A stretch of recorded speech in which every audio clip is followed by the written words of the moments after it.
নদীর পাঙ্গাস মাছ ভুনা করব। প্রথমে মশলাগুলো কষায় নিতেছি, আস্তে আস্তে মরিচ দিয়ে দিছি। এই মশলার মধ্যে আছে পেঁয়াজ, আদা বাটা, রসুন বাটা, মাছের মশলা,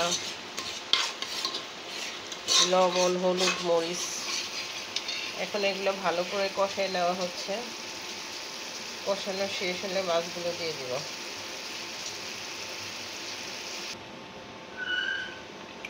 এখন মাছগুলো দিয়ে দিয়েছি,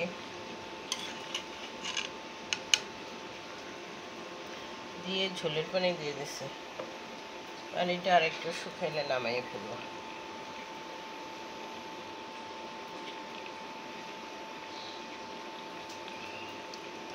মাছটার ওজন ছিল 3 কিলোর উপরে, 3 কেজির উপরে ছিল মাছের ওজন।